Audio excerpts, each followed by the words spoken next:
Assalamualaikum warahmatullahi wabarakatuh. Selamat pagi, salam sejahtera buat kita semua. Jumpa lagi dengan saya Ilham Rusti, mahasiswa Hukum Universitas Bayangkara. Nah, pada kesempatan hari ini saya akan kembali berbagi informasi kepada rekan-rekan semuanya.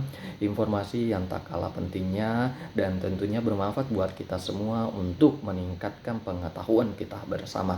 Nah, pada uh, tema video kali ini ada dua tema yang akan kita bahas. Yang pertama adalah prinsip mengenali pengguna jasa yang biasa kita singkat dengan PMPJ, dan yang kedua adalah transaksi keuangan mencurigakan. Nah, kedua poin-poin ini yang nantinya akan kita pelajari secara bersama.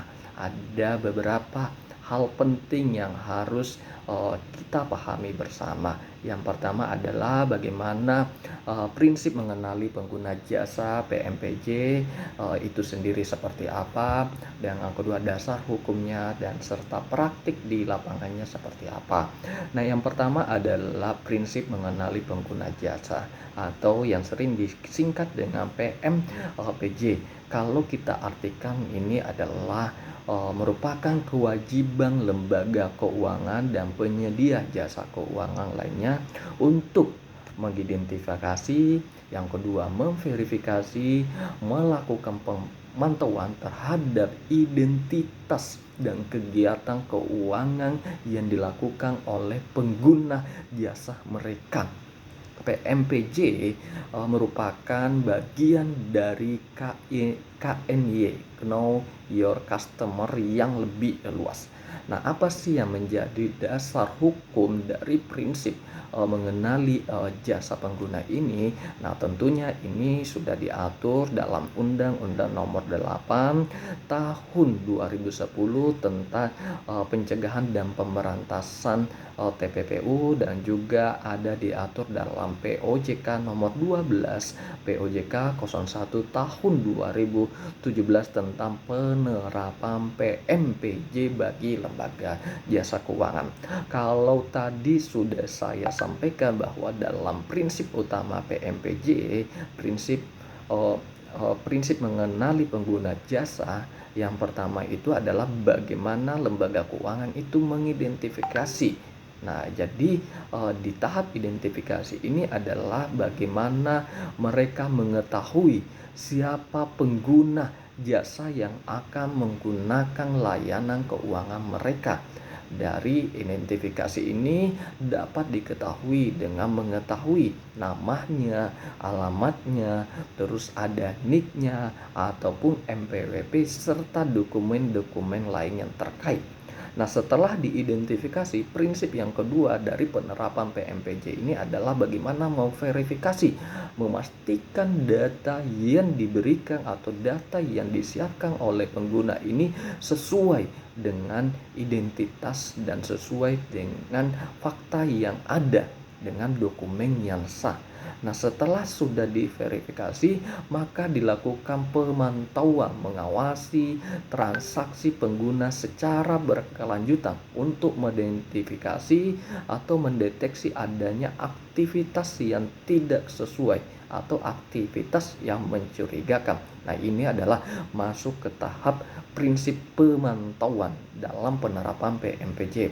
Dan yang terakhir adalah penyimpanan data. Nah, semua data dan dokumen pengguna jasa harus disimpan paling tidak selama 5 tahun setelah hubungan bisnis berakhir. Dan terakhir, tentu adanya pelaporan jika ditemukan yang namanya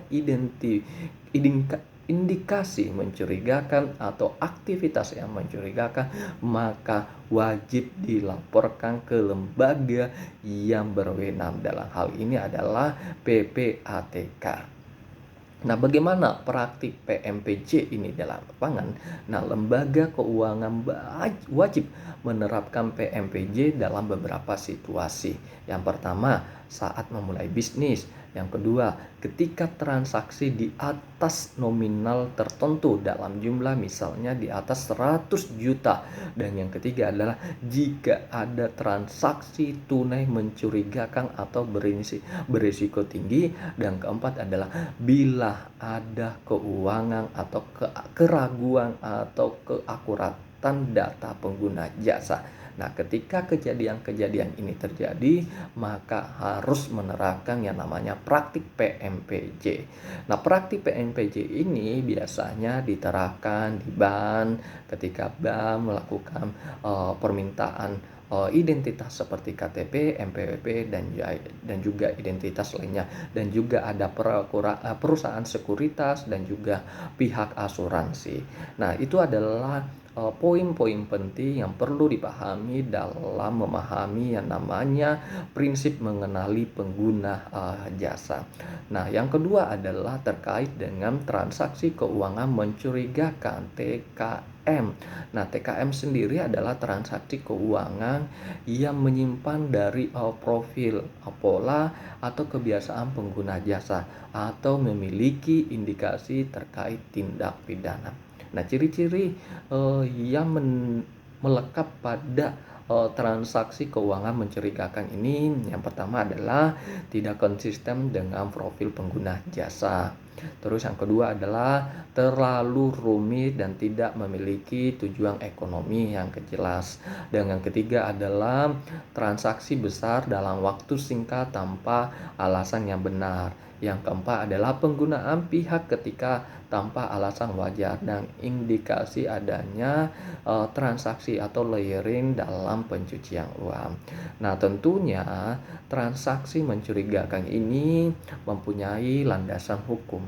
Landasan hukumnya adalah Undang-Undang Nomor 8 Tahun 2010 dan juga peraturan terkait dengan PPATK Nomor 11 Tahun 2021 tentang pelaporan dan penyedia jasa keuangan.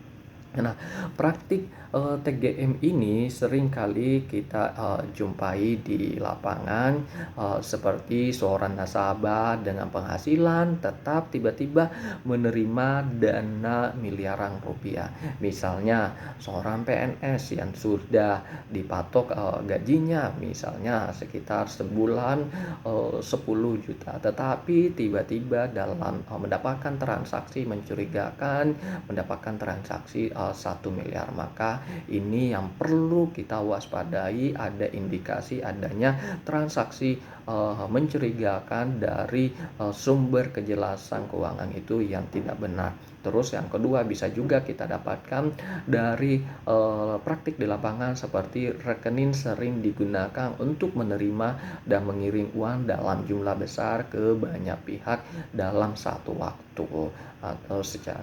Terus yang kedua, seorang membeli polis asuransi kemudian membatalkan demi minta pencairan tunai dalam waktu singkat. Nah, ini adalah praktik-praktik yang sering terjadi di lapangan, bagaimana seorang oknum melakukan praktik transaksi mencurigakan. Nah, langkah-langkah jika ditemukan adanya transaksi mencurigakan, keuangan mencurigakan ini, maka yang perlu dilakukan adalah institusi keuangan wajib melakukan EDD, enhanced due diligence. Nah, bila tetap mencurigakan, harus membuat laporan transaksi mencurigakan ke PPATK. Tidak perlu memberitahu pengguna jasa bahwa transaksi mereka sedang dianalisis atau dilaporkan.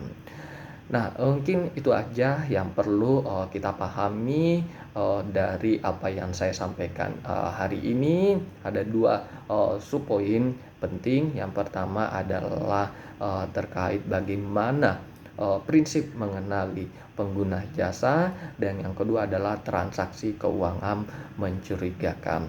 Yang paling penting dari semua ini, kesimpulan dari semua ini bahwa tujuannya untuk PMPJ adalah mencegah penyalahgunaan layanan keuangan.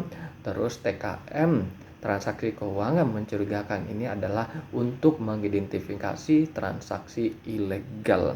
Nah, penerapannya adalah eh, waktu penerapan saat awal hubungan untuk PMPJ, dan yang kedua untuk TKM adalah saat mendeteksi adanya pola tidak wajar. Semoga apa yang saya sampaikan bermanfaat buat kita semua.